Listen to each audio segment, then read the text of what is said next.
Many authors looking at what is happening in healthcare are saying that there's going to be a number of hospitals that are going to be closed down in the near future. We're going through a phase that's going to make everybody very uncomfortable. Hospitals are going to be uncomfortable, employees of hospitals are going to be uncomfortable, patients are going to be worried about it, physicians are certainly concerned, and that's a growth pain.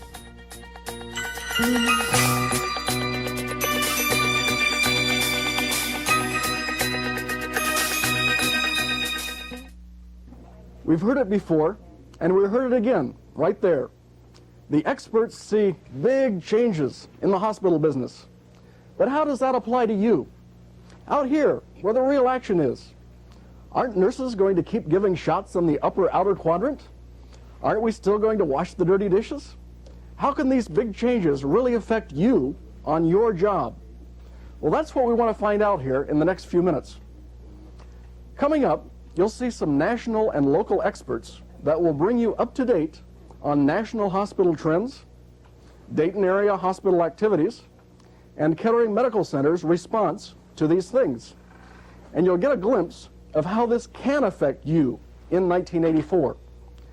Probably one of your favorite days of the week is payday. Well, hospitals are no different. When a patient or his insurance company pays his bill, that's payday for the hospital.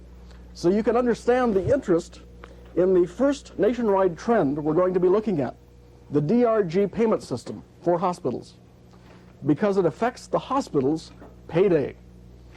DRG stands for Diagnostic Related Group, and the payment system is designed to get more value for the government's Medicare dollar. The United States is running out of money in terms of health care. And so the U.S. government said, how can we save some dollars? If we don't save some dollars, we can't take care of all of our people we need to take care of. And they were thinking particularly of Medicare and Medicaid in that particular time. And the decision to change to a DRG is a decision to make the dollar stretch further. So what occurred is the government said, if we're careful and we pay a fixed amount for a diagnosis, that'll encourage the hospitals to be very cost conscious. As a result of that, we're going to save money, and we can use some of that money to take care of more people. So the DRG is a very humanistic endeavor. It's an attempt to help more people. Now at the hospital level, it's not always seen that way. And the reason for that is hospitals have had no real need to be super efficient industries. They've been paid in any case. In the past, when a person came to a hospital, you simply did what needed to be done and sent the bill to Blue Cross or some third-party payer, and they paid it. Now we see a real change in that. We're going to be paid by diagnosis, which really means that all the costs you incur are your problem. So if you do anything that's not needed, or you do it inefficiently, you're not reimbursed for it anymore. When I was a hospital administrator, if my costs went up, I simply passed them through. I raised room rates. So did everybody else. Under the new system, can't do that. It means if your costs go up, you really have to say, can we do anything to bring those costs down? For the first time, we have a reason to be efficient. And you're going to see lots of productivity programs in hospitals in the next year. Okay, you heard it from the expert. When costs go up in the future, even for very legitimate reasons, there's no such thing as just automatically increasing rates. Studies show that under that system, Medicare would have gone bankrupt in just a few years. So the motivation behind the DRG system is to encourage hospitals to find new ways to make the Medicare dollar go farther. Improved productivity is one way to accomplish this. But many large hospitals located in declining areas will have a hard time doing this. Dr. Kaiser sees rough times ahead for such hospitals. What it really means is, in some cases, they're going to downsize a little. That says some hospitals are simply too big. They have too many people on the payroll, and they can't meet price competition with a bloated payroll. So there will be some downsizing. Now that makes employees nervous, and I think it probably should. I'm sure I would feel that way. What's the solution to that? The solution to that is for the hospital to move into new business lines, to diversify, to create new services to absorb those individuals. So what you're going to begin to see is innovation. And innovation and new services will pick up lots of people that would have been lost in the downsizing effort. Even at Kettering, we recently went through a similar process. when the emergency observation area was discontinued and the nurses transferred elsewhere to improve productivity. But notice that nobody lost his job due to this shift. And I think that's important. On a personal level, we don't mind a little turbulence, a little change, if we can feel confident that KMC as a whole will remain strong. One characteristic of a strong future hospital is that it will be part of a system, part of a family of hospitals. Increasingly, the future belongs to hospital systems. We used to think of the isolated hospital, and that hospital serving its community and being self-sufficient, autonomous. Now hospitals are all joining together. And it's clear that there are many advantages in doing that. There are advantages in purchasing, group purchasing. There are advantages in shared expertise. There are advantages in sharing capital. So the future belongs to hospital systems. And rather than thinking about a single hospital, we will now think about a hospital system and begin to ask, what role does this hospital play in the overall system? That's a very marked trend. KMC belongs really to two hospital networks, one the Adventist Health System and then the local Greater Dayton Area Hospital Association. In both of these we have varying levels of activity and varying levels of benefit. Now so far, we've been talking about keeping costs down and being efficient at our jobs. But the other side of the coin is that reimbursement systems of the future will reward hospitals that best meet the public's needs and achieve the highest occupancy levels. And that leads to the next concept that is sweeping through the nation's hospitals, and that is marketing. What marketing really means is responsive to the consumer's need. People confuse marketing with selling or hucksterism. Marketing simply says the hospital goes out and talks to patients.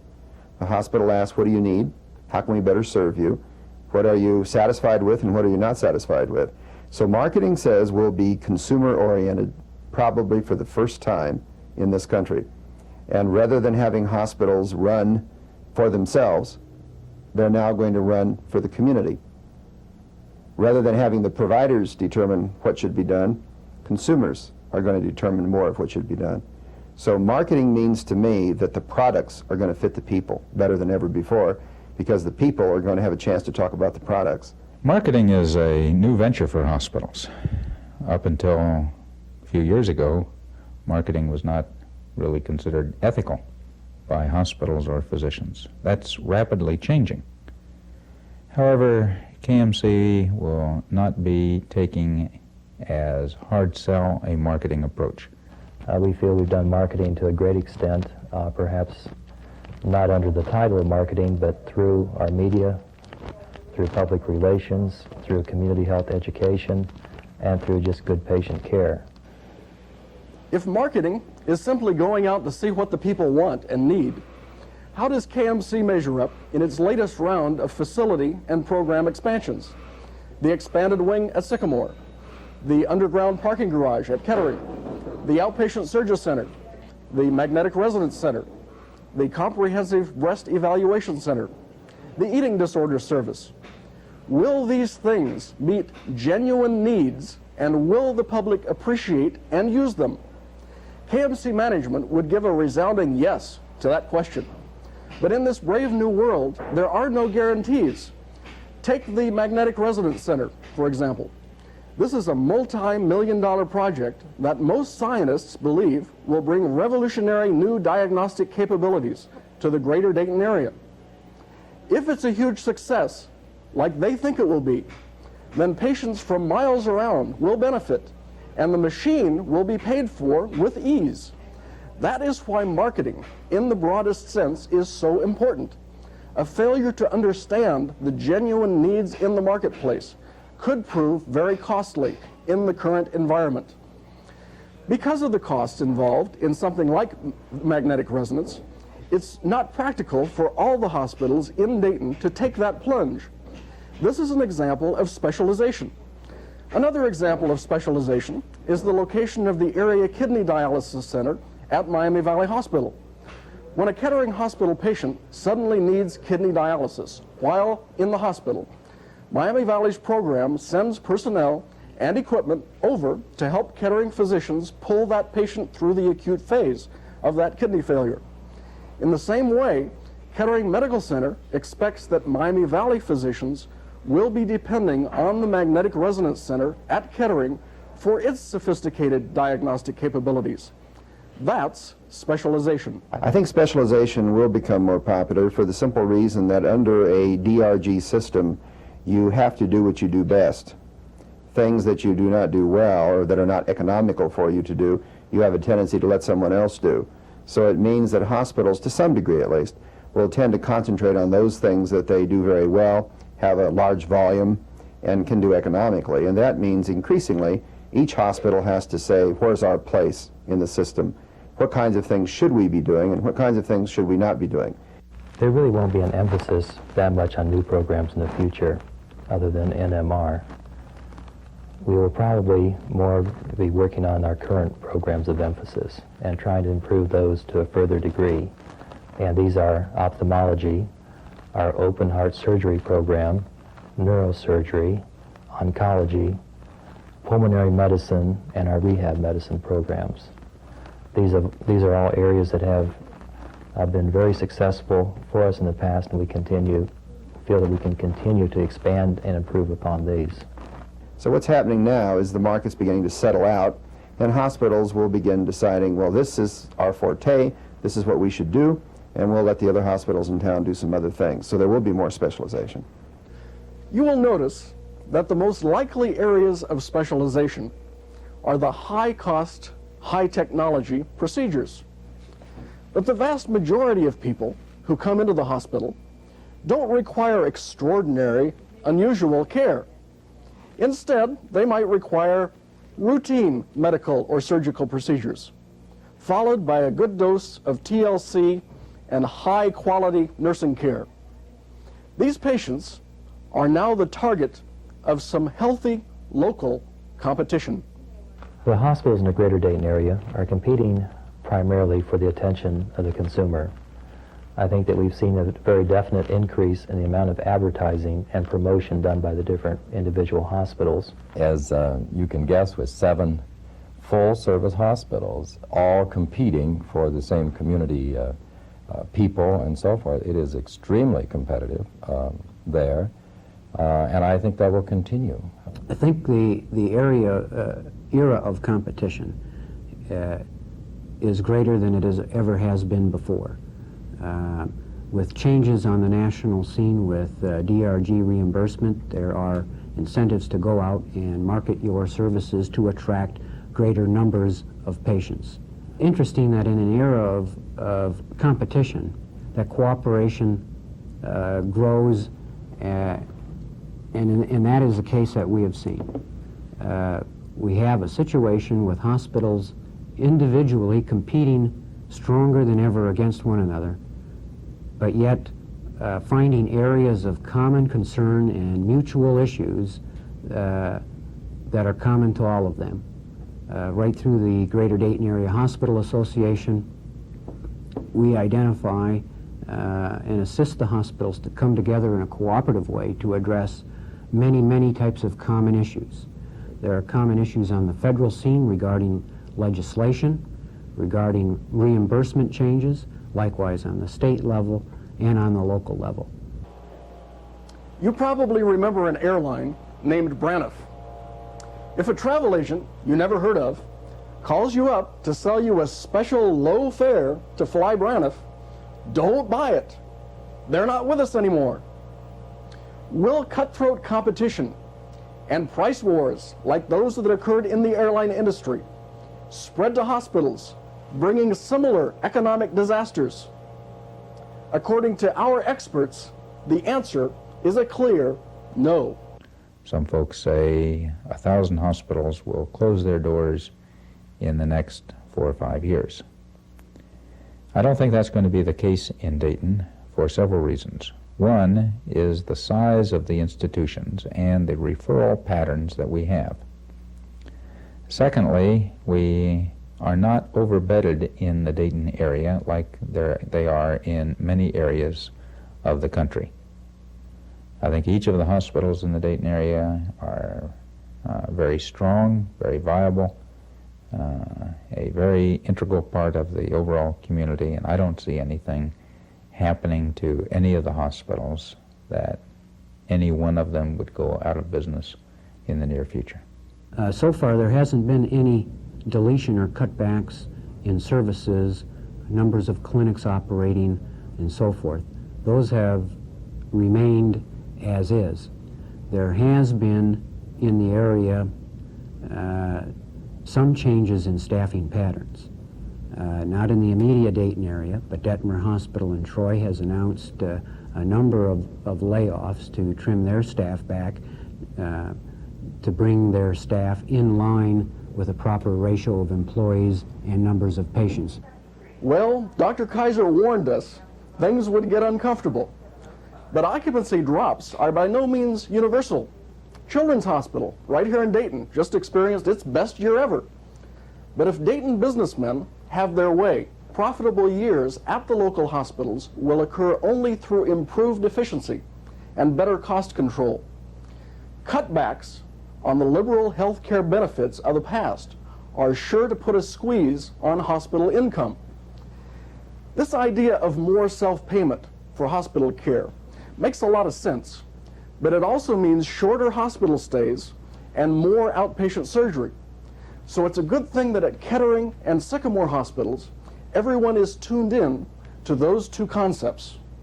Businesses, I believe, today are now recognizing that their current and former giveaway programs for health care benefits have had a great influence on how much health care costs have increased. First dollar coverage is one area in which many businesses are now making tremendous strides. They are putting in co-pays and deductibles. That's not the total answer, and the businesses recognize that too. As an example, at Mead, we've implemented a program called Mead Care, in which the employee pays the first half day in a hospital himself. He must have second opinions on major surgery, and that is all just part of cost containment. If the person pays a little of the health care, he will recognize what the costs are a little more and be a little more sensitive to that. Well, is all this good news or bad news? That depends a lot on our attitudes.